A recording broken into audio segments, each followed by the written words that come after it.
Prepare-se. Você está prestes a cruzar a linha entre o que é real e o que é inexplicável. Bem-vindo ao Relatos Reais, onde o medo não é apenas uma história, é uma lembrança gravada na pele. Se inscreva no nosso canal para nos ajudar a trazer cada vez mais relatos para você. Uberlândia, conhecida por sua beleza natural e pelo calor acolhedor de seus moradores, guardava segredos que muitos preferiam não discutir. Os campos vastos do cerrado, com suas árvores de galhos retorcidos e o som incessante de insetos, eram cenário de lendas antigas, mas nenhuma tão assustadora quanto a do lobisomem. Os primeiros relatos surgiram em Cruzeiro dos Peixotos, uma pequena comunidade rural nos arredores da cidade. Animais mutilados, gritos na noite e pegadas enormes começaram a ser notados por fazendeiros. Aos poucos, o medo se espalhou. Não era apenas uma lenda para assustar crianças, algo de fato estava acontecendo. Ricardo, um jovem jornalista recém-formado, viu nessa história uma oportunidade de se destacar. Ele trabalhava em um site local e, cansado de matérias sobre eventos rotineiros, decidiu investigar os rumores.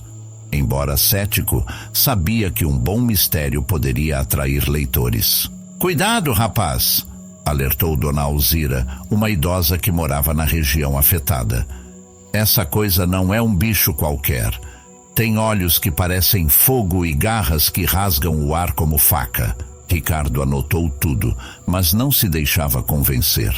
Ele acreditava que poderia ser um grande cachorro selvagem ou até mesmo algum tipo de armação para assustar os moradores. Na noite seguinte, durante a lua cheia, Ricardo pegou sua câmera, gravador e uma lanterna potente.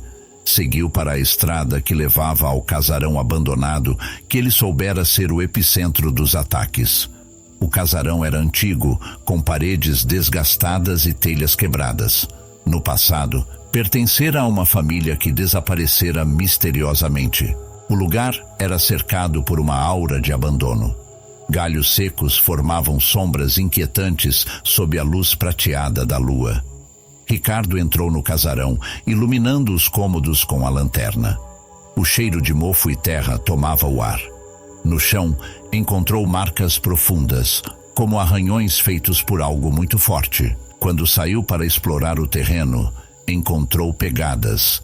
Eram grandes, de um formato impossível para um animal comum, e estavam frescas. Ele as seguiu até uma clareira na mata. Ali, um forte cheiro de sangue tomou conta. No centro da clareira, um boi estava morto, suas entranhas espalhadas. Ricardo fotografou a cena, embora sua mão tremesse. Então veio o som. Um uivo longo, grave e gutural que parecia cortar a noite ao meio. Ele apontou a lanterna para a direção do som, mas só viu sombras se movendo entre as árvores. A lanterna começou a piscar. O coração de Ricardo batia tão forte que ele podia ouvi-lo.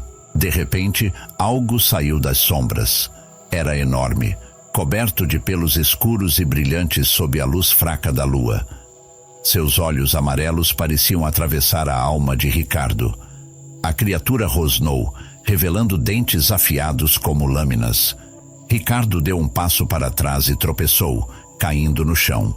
A criatura se aproximou, mas antes que pudesse atacá-lo, um som distante ecoou.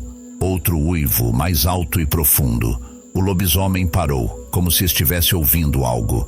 Em seguida, desapareceu tão rápido quanto apareceu. Ricardo mal conseguia se levantar, mas sabia que precisava sair dali. Cambaleando, voltou ao carro e dirigiu até sua casa. Passou a noite revendo as imagens que conseguiu capturar. Foi então que percebeu algo perturbador. Em uma das fotos tirada na clareira, havia um reflexo. No sangue espalhado pelo chão, o rosto da criatura parecia se transformar no de um homem. Ricardo reconheceu aquele rosto. Era João, um amigo de infância que havia desaparecido há meses. A descoberta o deixou em choque. Nos dias seguintes, ele começou a notar coisas estranhas. Sons de arranhões em sua porta durante a noite, passos no quintal e, ocasionalmente, uivos distantes. A sensação de ser observado era constante, mas ele não conseguia encontrar ninguém. Determinou-se a investigar mais. Ricardo voltou ao bairro rural e visitou o padre José, um homem respeitado na comunidade, conhecido por seus conhecimentos sobre o folclore da região. O padre ouviu atentamente a história de Ricardo e suspirou. Lobisomens existem, rapaz. Não são só lendas. João deve ter sido amaldiçoado. Talvez tenha sido mordido ou ferido por outro lobisomem. A maldição é passada assim. E como isso termina? Ricardo perguntou, a voz carregada de medo. Só há duas formas: quebrar a maldição, o que é quase impossível, ou eliminá-lo. Ricardo saiu da igreja perturbado. Ele não podia imaginar matar alguém que um dia fora seu amigo. Mas, naquela mesma noite, o lobisomem voltou a aparecer. Desta vez, não apenas para assustá-lo, mas para atacá-lo diretamente. Ricardo conseguiu escapar por pouco, mas percebeu que estava sem saída. Nas noites seguintes, a criatura ficou mais ousada. Invadiu quintais, destruiu cercas e até atacou outro morador da região. Ricardo sabia que precisava fazer algo. Ele se armou com uma bala de prata improvisada, feita por um ferreiro local que ainda acreditava nas histórias antigas. Na próxima lua cheia, voltou à clareira onde tudo começou. Quando a criatura apareceu, os dois travaram um confronto mortal. Ricardo disparou, mas a bala apenas feriu o lobisomem. A criatura fugiu, deixando um rastro de sangue. Na manhã seguinte, Ricardo seguiu o rastro até encontrar algo que o deixou sem palavras. No chão, entre as árvores, estava o corpo de João, ensanguentado, mas humano novamente. A maldição havia terminado, mas a culpa nunca deixou Ricardo. Hoje, Ricardo evita falar sobre o que aconteceu. Mas, nas noites de lua cheia, ele ainda ouve uivos distantes e se pergunta se realmente pôs um fim àquela história, ou se apenas despertou algo ainda mais sombrio.